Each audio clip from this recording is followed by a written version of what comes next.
ओम शांति।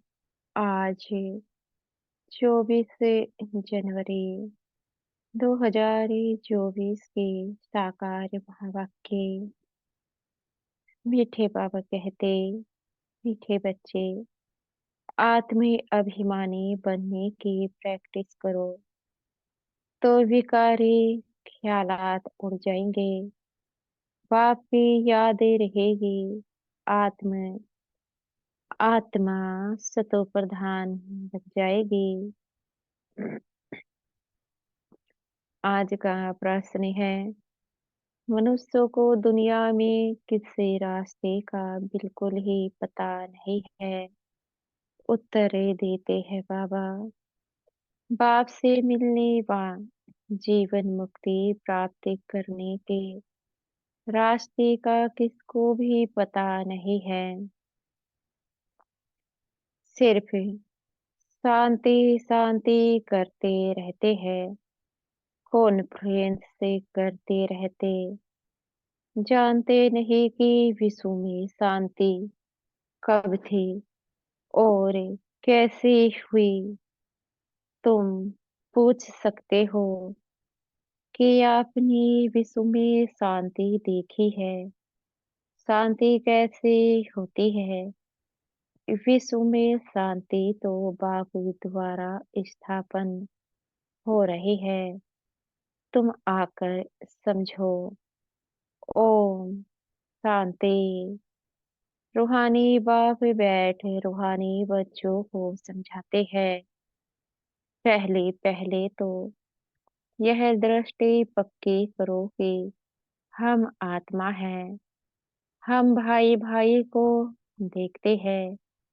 जैसे बाप कहते हैं, मैं बच्चों अर्थात आत्माओं को देखता हूँ। आत्मा ही शरीर के कर्मेंद्रियों द्वारा सुनती है, बोलती है। आत्मा का तकते हैं भरकुटी, तो बाप आत्माओं को देखते हैं। यह भाई भी अपने भाइयों को देखते हैं। तुमको भी भाइयों को देखना है। पहले यह दृष्टि पक्की चाहिए, फिर क्रिमिनल ख्यालात बंदी हो जाएंगे। यह आदती बढ़ जाएगी। आत्मा ही सुनती है, आत्मा ही चुरपुरे करती है।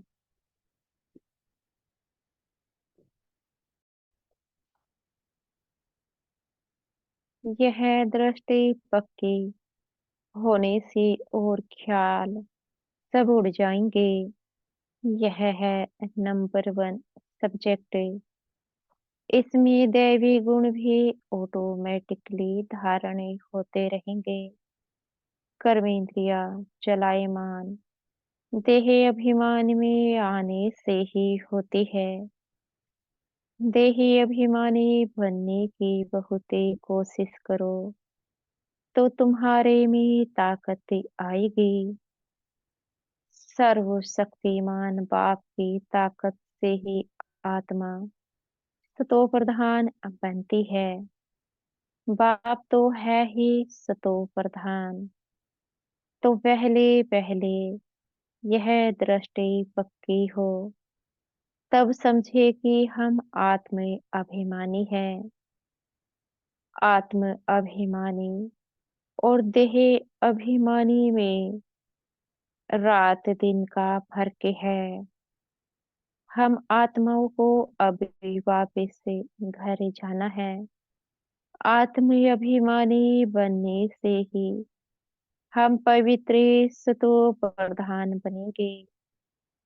यह प्रैक्टिस करने से विकारी ख्यालात उड़ जाएंगे। बाबा कहते हैं, मनुष्य कहते हैं, धरती के सितारे बरोबर हम आत्मा सितारा है। यह शरीर मिला है कर्म करने के लिए। अब हम तमो प्रधान बने हैं, फिर हमको सतो प्रधान बनना है। बाप को आना भी पुरुषोत्तम संगम युग पर है। ऐसे कभी नहीं कहेंगे कि क्राइस्ट के शरीर में आते हैं।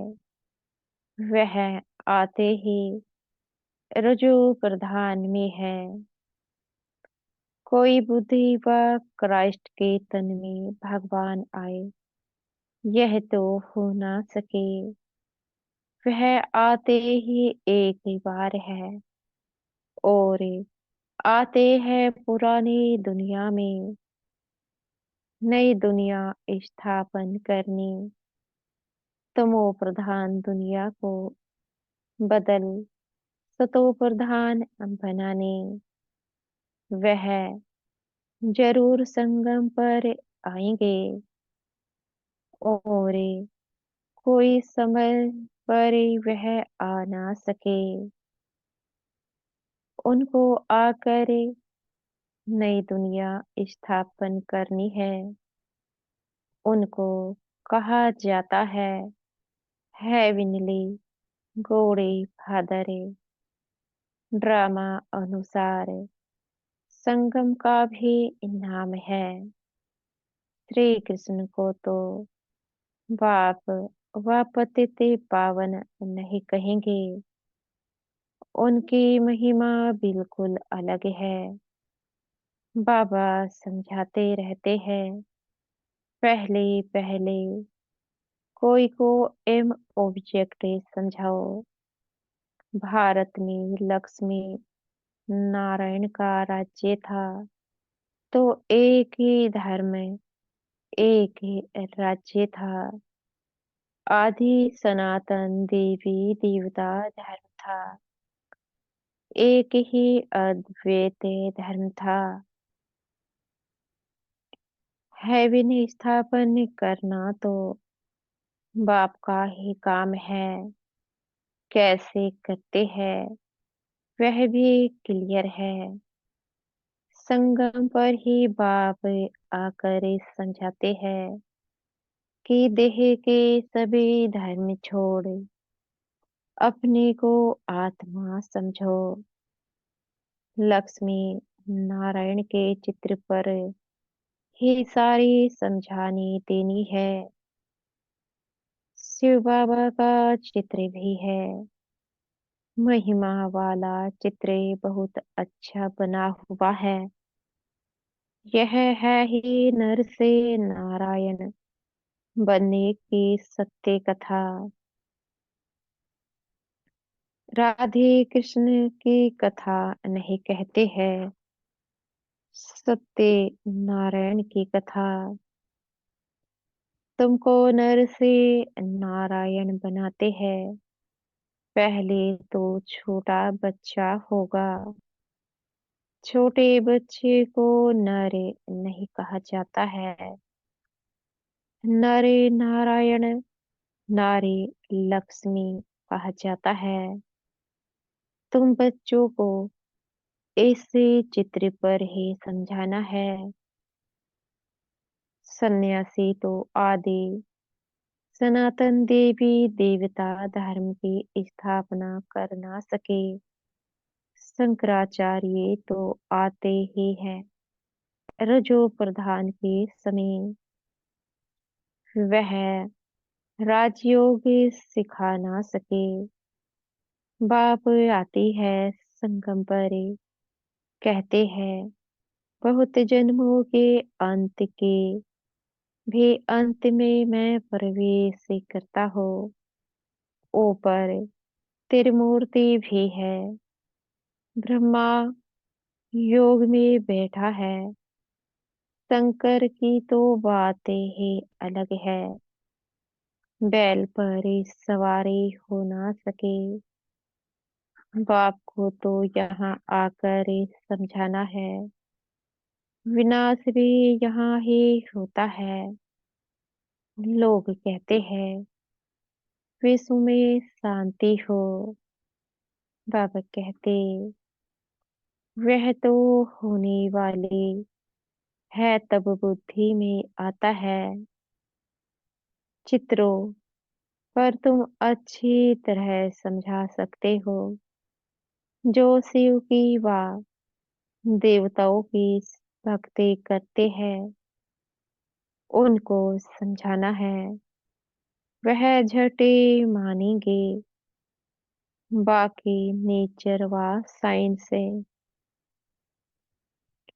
आदि को मानने वालों की बुद्धि में बैठेगा नहीं दूसरे धर्म वालों की भी बुद्धि में नहीं आएगा जो कन्वर्ट हुए होंगे वही निकल आएंगे उनकी क्या फिक्रात करनी है देवता धर्म वाले व बहुत भक्ति करने वाले अपने धर्म में बहुत पक्के होंगे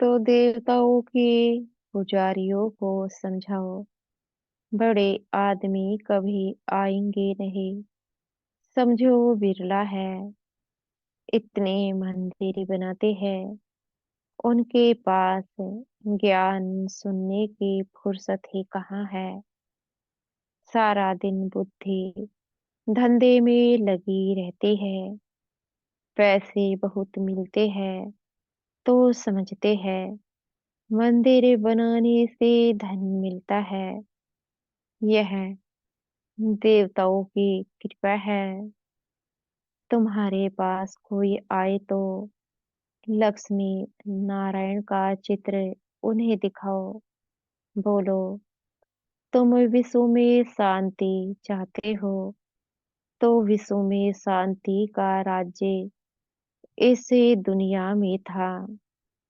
फलाने तारीख से फलाने तारीख तक सूर्यवंशी राजधानी में बहुत शांति थी फिर तो कला कम हो जाती है इस चित्र पर ही सारा मदार है अब तुम विश्व में शांति चाहते हो कहाँ चलेंगे घर को तो जानते ही नहीं है हम आत्मा शांत स्वरूप है मूल वतन में रहते हैं वही शांति धाम है वह इस दुनिया में नहीं है उनको कहा जाता है निराकारी दुनिया बाकी विश्व इसको ही कहा जाता है विश्व में शांति नई दुनिया में होगी विश्व के मालिक यह बैठे हैं गरीब इन बातों को अच्छी रीति समझते हैं कोई कहते हैं यह रास्ता बहुत ही अच्छा है हम रास्ता ढूंढते थे रास्ते का मालूम ही नहीं तो ढूंढेंगे क्या ऐसा कोई नहीं जिसको बाप और जीवन मुक्ति के रास्ते का पता हो शांति शांति कहते रहते हैं परंतु शांति कब थी कैसे हुई किसको भी पता नहीं है कितने कॉन्फ्रेंस आदि करते हैं उनसे पूछना चाहिए तुमने कभी विश्व में शांति देखी है कि विश्व में शांति कैसी होती है तुम प्रजा आपस में क्यों मूंझते हो कॉन्फ्रेंस से करते रहते हो जवाब कहाँ से मिलता नहीं विश्व में शांति तो अब बाप द्वारा स्थापन हो रही है बाबा कहते तुम कहते हो क्राइस्ट से 3000 वर्ष से पहले हेवन था तो वहाँ ही शांति थी। अगर वहाँ भी अशांति होती तो बाकी शांति कहाँ से मिलेगी? अच्छी तरह से समझाना है। इस समय तो तुमको इतना समय बात करने नहीं देते, क्योंकि अभी उनके सुनने का समय नहीं आया है। सुनने का भी सौभाग्य चाहिए। तुम पद्मा पदम भाग्यशाली बच्चे ही बाप से सुनने के हकदार बनते हो। बाप बिगड़े और कोई सुना ना सके। बाप तुम बच्चों को ही सुनाते हैं। यह है ही रावण राज्य। तो यहाँ शांति कैसे हो सकती? रावण राज्य में सब पतित है। पुकारते हैं कि हमको पावन बनाओ। पावन दुनिया तो इन लक्ष्मी नारायण के थे। राम राज्य और रावण राज्य में कितना फर्क है। सूर्यवंशी चंद्रवंशी फिर होते हैं रावणवंशी। इस समय है कलयुग। रावण संप्रदाय बड़े बड़े लोग भी एक दो को गुर गुर करते रहते हैं।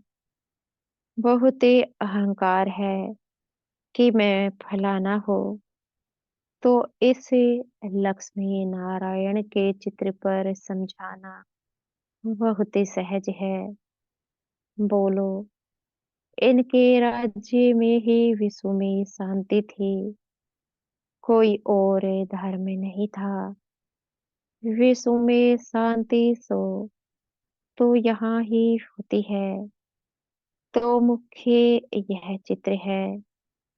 बाकी ढेर चित्रों पर समझाने से मनुष्यों के ख्यालात और तरफ चले जाते हैं। जो समझा है वह भी भूल जाता है। तब कहा जाता है तो मैंने कुक से बहुत चित्र होते हैं और हंसी कूड़े के मॉडल अथवा डायलॉग आदि होते हैं। तो मूल बातें बुद्धि से निकल जाती है। कोई विरला ही समझ ही पाते हैं कि बाप यह स्थापना कर रहे हैं। 84 जन्म भी इसके लिए ही है। दिखाएंगे जरूर एक का।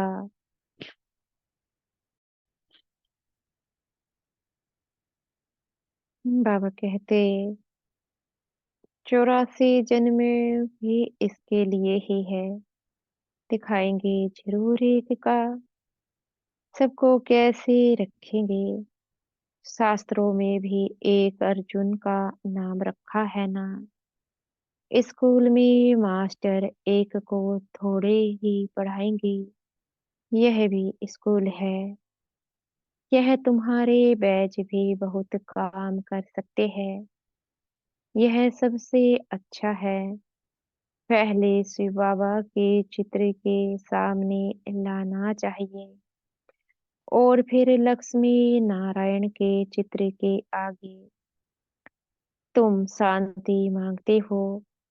वह कल्प कल्प बाप द्वारा ही स्थापना होती है। तुम इस चक्र को जान गए हो। पहले तुम भी तुच्छ बुद्धि थे। अब बाप सबच बुद्धि बनाते हैं। लिखना चाहिए सिवाय परम पिता परमात्मा के कोई भी किसकी सदगति कर नहीं सकते। विश्व में शांति कर नहीं सकती। बाप ही सब कुछ कर रहे हैं। याद भी उनको ही करते हैं। मुख्य चित्र यह दोनों है। इससे हिलना नहीं चाहिए जब तक पूरा ना समझे। यह नहीं समझा तो कुछ भी नहीं समझा। टाइम वेस्ट ही हो जाता है। देखो, बुद्धि में नहीं बैठता तो चला देना चाहिए। इसमें समझाने वाले बहुत अच्छे चाहिए। अगर माता हो तो बहुत अच्छा। इसमें कोई नाराज नहीं होगा। यह तो सभी जानते हैं कि कौन-कौन समझाने में तीखी है। मोहिनी है, मनोहर है, गीता है। बहुत अच्छे अच्छे बच्चे हैं। तो पहले लक्ष्मी नारायण के चित्र पर एकदम पक्का कराना चाहिए। बोलो, इन बातों को अच्छी रीति समझो, तब शांति की दुनिया में जा सकेंगे। मुक्ति, जीवन मुक्ति दोनों ही मिल जाएंगी। मुक्ति में तो सभी जाएंगे, फिर आएंगे नंबरवार पाठ बजाने। समझाना भी भवगीत से है। नंबर वन यह चित्र है। विश्व में शांति के मालिक यही थे। यह बातें समझदार की बुद्धि में बैठती है। भल अच्छा अच्छा कहते हैं, पाँव में गिरते हैं, परंतु बाप को थोड़े ही जाना। उनको भी माया छोड़ती नहीं है। बाप जो इतना ऊंचा बनाते हैं, उनको तो कितना याद करना चाहिए। इसलिए बाप कहते हैं, मुझे याद करो तो तुम्हारे पाप कट जाएंगे, सतो प्रधान बन जाएंगे। यहाँ अंदर आने से खुशी में रोमांच खड़े हो जाने चाहिए। मैं यह बनता हूँ। मैं अंदर हिस्ट्री हॉल में आता हूँ और इन लक्ष्मी नारायण को देखता हूँ। सामने लक्ष्मी नारायण की ट्रांसलाइट रखी है। इन्हें देखकर बड़ा खुशी होता हो। ओहो बाबा, हमको यह बनाते हैं। वाह बाबा वाह। लौकिक घर में किसका बाप बड़े मर्तबे पर ही होता है, तो बच्चों को खुशी होती है। मेरा बाप वजीर है। तुमको कितनी खुशी होनी चाहिए कि बाप हमको यह बनाते हैं, परंतु माया भुला देती है, बड़ा सामना करती है। तुम बच्चों को बहुत ही खुशी रहनी चाहिए। दैवी गुण भी धारण करनी चाहिए। आत्म अभिमानी भव। भाई भाई को देखो तो स्त्री को भी आत्मा के रूप में ही देखेंगे। क्रिमिनल आई होगी नहीं।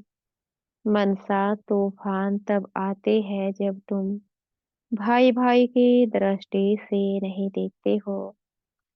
इसमें बड़ी मेहनत है। प्रैक्टिस से अच्छी चाहिए। आत्म अभिमानी बनना है। कर्मातीत अवस्था तो पिछाड़ी में ही होगी। सर्विस करने वाले बच्चे ही बाप के दिल पर चढ़ सकते हैं।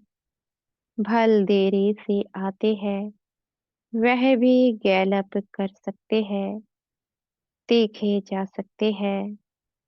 तुम बच्चों ने पहले की हिस्ट्री तो सुनी है कि इन्होंने घर बार कैसे छोड़ा, रात रात में भागे, फिर इतने बच्चों को पाला। इसको कहा जाता है भट्टी। फिर भट्टी से नंबरवार निकले। यह तो वंडर है। जो बाबा तुमको वंडरफुल स्वर्ग का मालिक बनाते हैं, गॉड फादर तुमको पढ़ाते हैं, कितना साधारण है, कितना रोज रोज बच्चों को समझाते रहते हैं और बच्चों को कहते हैं नमस्ते। बच्चे तुम मेरे से भी ऊंचे जाते हो, तुम ही कंगाल से डबल सिताज विश्व के मालिक बनते हो। तो बाप बड़ी रुचि से आते हैं, अनगिनत बार आए होंगे। आज तुम मुझे राम से राज्य लेते हो, फिर रावण से तुम राज्य हराते हो। यह खेल है।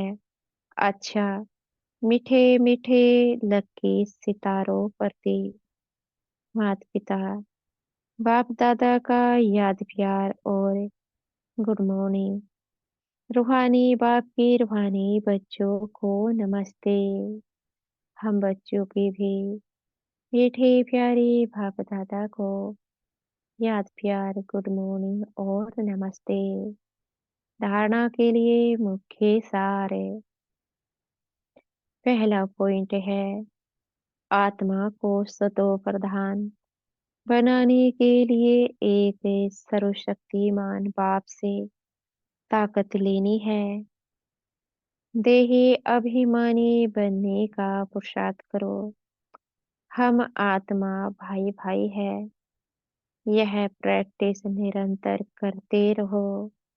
दूसरा पॉइंट है, बाप और लक्ष्य अर्थात लक्ष्मी नारायण के चित्र पर हर एक को विस्तार से समझाओ। बाकी बातों में टाइम वेस्ट मत करो। आज का वरदान है, हमारे सतगुरु जी हमें आज का वरदान दे रहे हैं। धरनी नवजे और समय को देख सत्य ज्ञान को प्रत्यक्ष से करने वाले नॉलेजफुल भव।